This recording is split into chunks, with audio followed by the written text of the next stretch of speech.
Afternoon, Secretaries. Tanong ko lang po kung nakausap na po natin si President Marcos regarding this. Ano pong reaction niya and what was his directives po? Well, as of the moment, we're still waiting for the formal transmittal of the recommendation to the DA. Once I receive it, then of course I will consult also our president and for his comments. But as of the moment, this is live happening ngayon eh. So wala pang consultation tungkol doon. Sir, ano po yung what prompted NPCC to push for this resolution since DA is always saying na enough yung supply, and in September of last year you mentioned na mas mararamdaman yung pagbaba ng presyo ng bigas this January? Well, oh yes, all of those statements are true, no? But now we are faced, the DA is faced now with the NFA warehouses full. The NFA warehouses have almost 300,000 tons of rice. And harvest season is coming. And ang problema namin ngayon is we have to start buying rice. At kung wala kami mapaglagyan, problema kami technically. So we really have to dispose of this rice and under the RTL natin, we cannot dispose of it unless it's aging. But then yung aging, alam niyo naman may oras yan para na magagawa yan. But we have to technically start really selling or distributing the rice we have dahil importante makabili kami sa farmers sa tamang presyo eh, no? At of course para ma-rotate din natin yung mga stocks. Thank you, Secretary. Thank you. Next question, Eden Santos, Net25. Good afternoon po, sir. Meron po ba tayong nakikitang dahilan para po magpatupad itong food security emergency? At ano po ba yung mangyayari kung sakaling ito po ay maipatupad natin, itong resolution na ito? Sagot po ba siya doon sa problema natin na mataas na presyo ng mga bigas? Well, definitely yung 300,000 na tons na nasa NFA warehouse ngayon, pag in-unload sa public yan, sa consumer yan, it should help also lower the price of rice in general, ano? Dahil it's additional supply to the market eh. I mean, to the loss of supply and demand, it's only but logical na bababa ng konti ang bigas. So ano po yung mga rason para ma-implement po natin ito at pahintulutan po ng Pangulo? As per the law naman ng RTL, it is really up to the DA Secretary to declare such and implement such, of course. But of course, as a cabinet member, I am under my boss is the president, so I have to at least tell him that this is what I plan to do.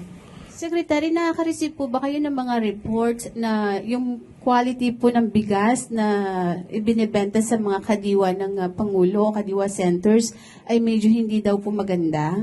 Well, yes, there are isolated cases na may may rice na may problema, but it's very, very, very minimal. You're talking about 5 kilos, 10 kilos, no, nakikita. And pinadadala namin sa PhilRice yan to test.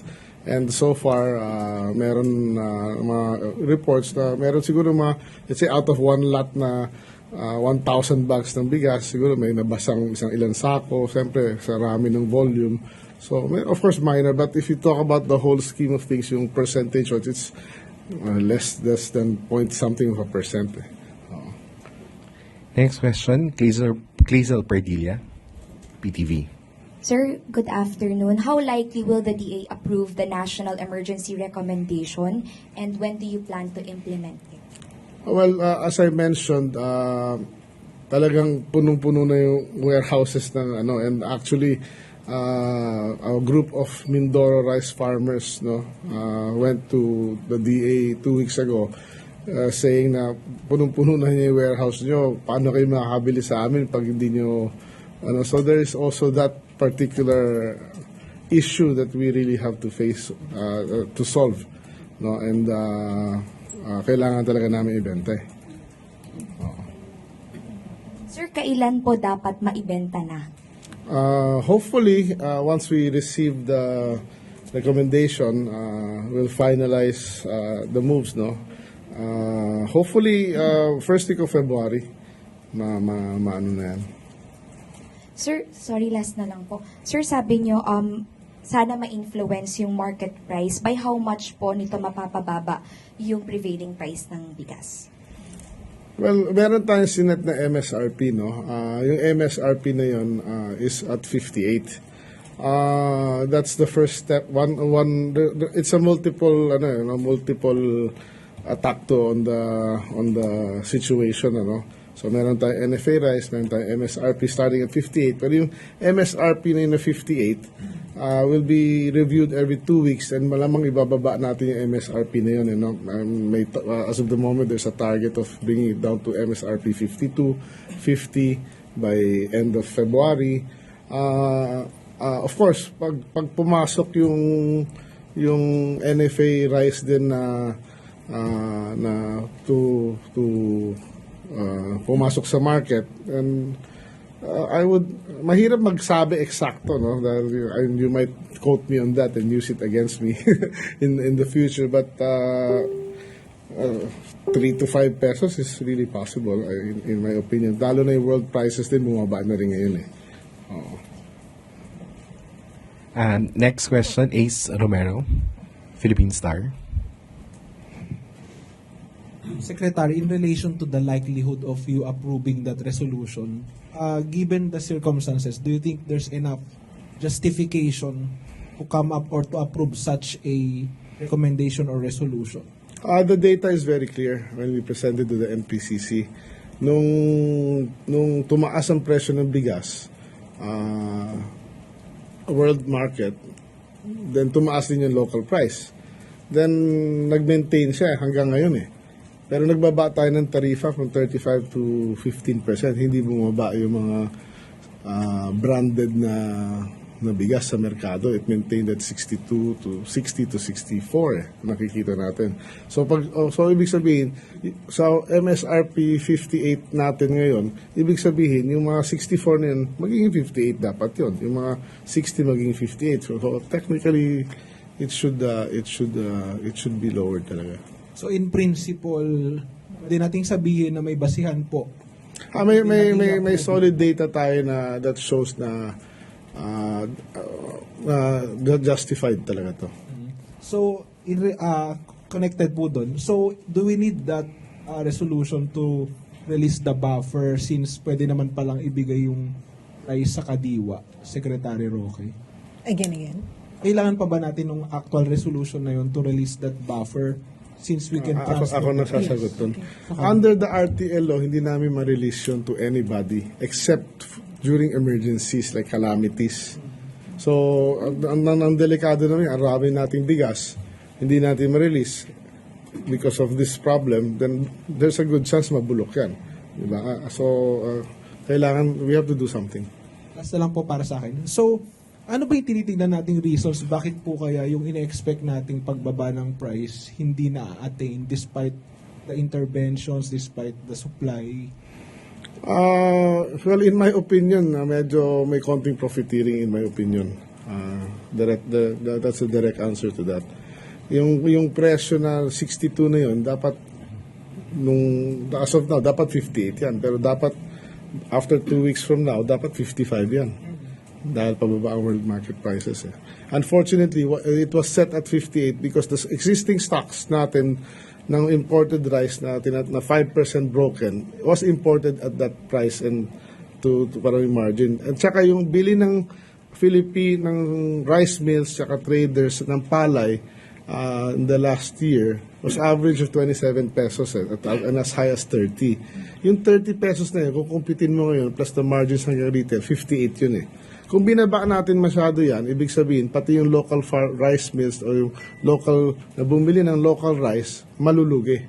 So we have to allow a little bit of time for them na signal na sa kala, i-flush out nyo na yung old stocks yun na mas mahal para hindi kayo malugi. So profiteering, hoarding, possible? No hoarding ako nakikita, it's more of profiteering. Profiteering, okay. Next question, Harley Valbuena, DZME. Sir, in line with the question of Sir Ace, ano naman po yung magiging action natin laban po dun sa mga nagpo-profiteer sa prices ng rice?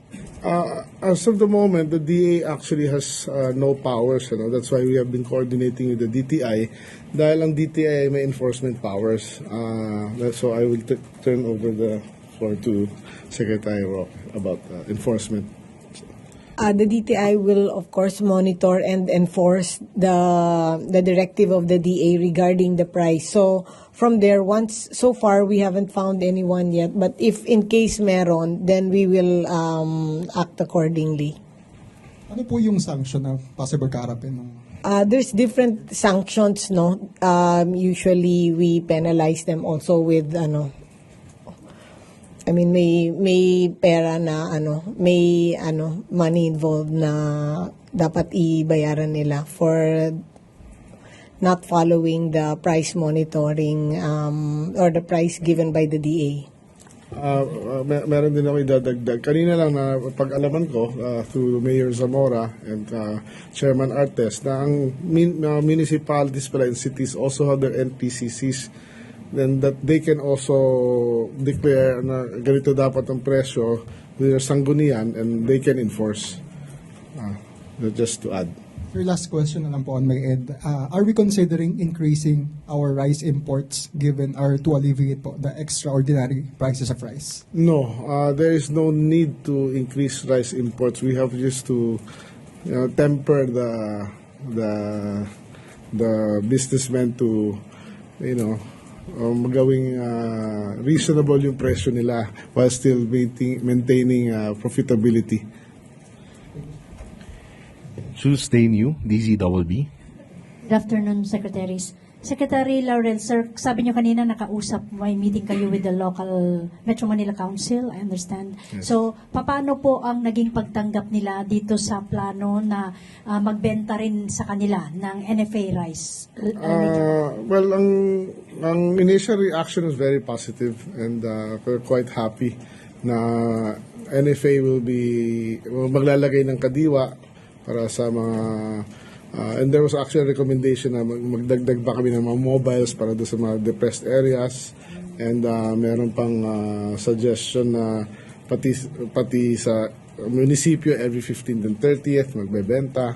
So yeah, this is a very positive response.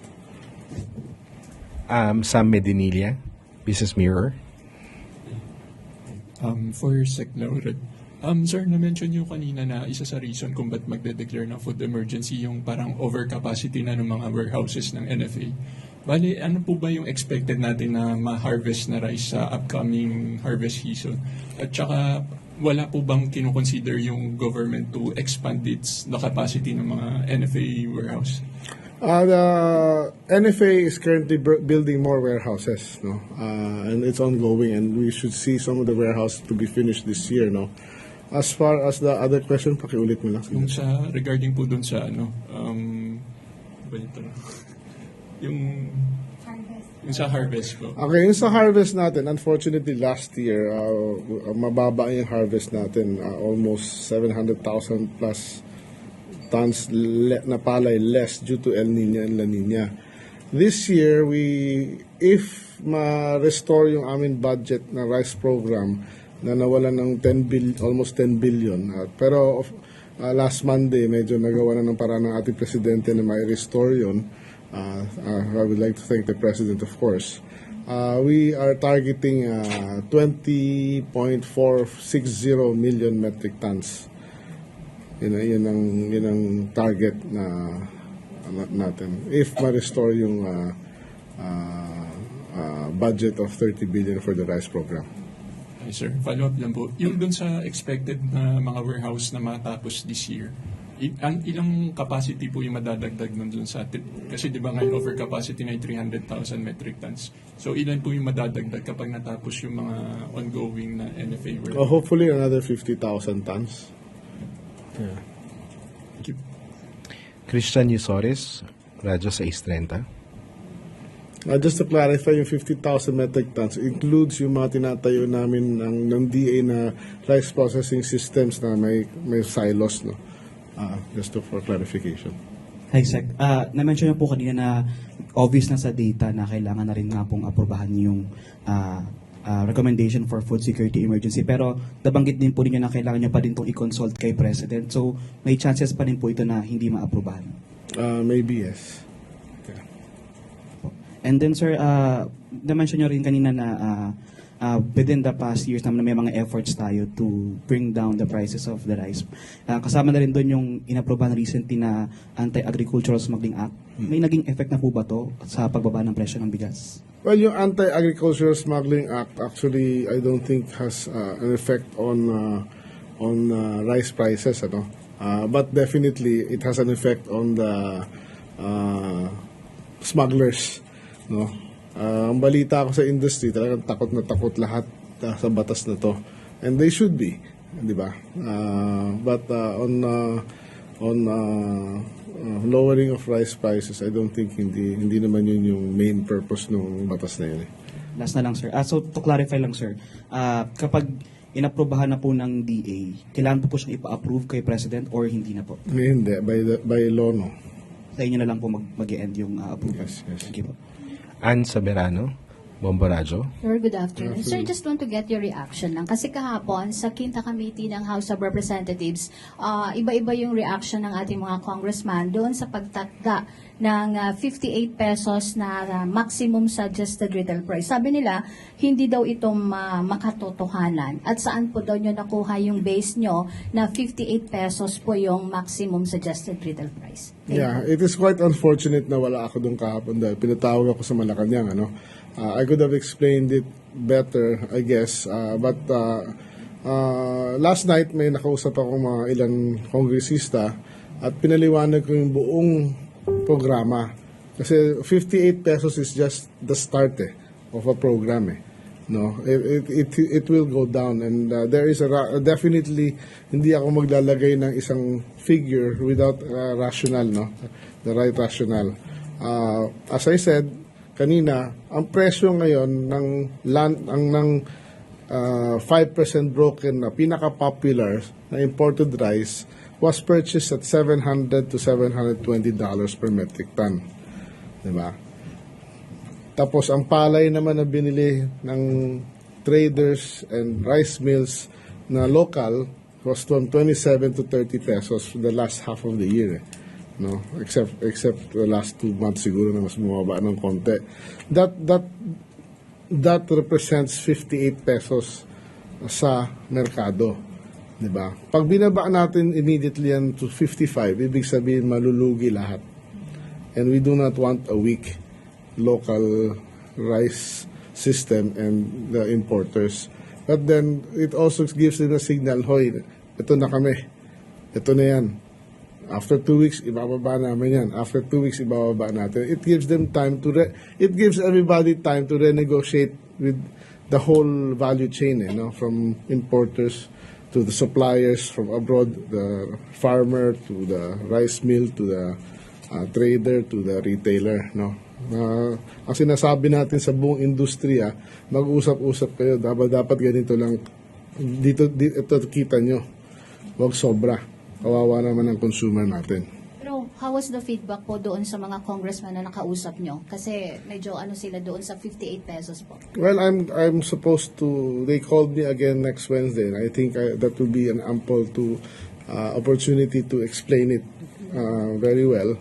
But doon sa mga nakausap ko kagabi, medyo naintindihan nila at I actually also consulted the private sector on this, at nagpa-meeting kami with the retailers, importers, and with DTI, PCC, BIR, and everybody.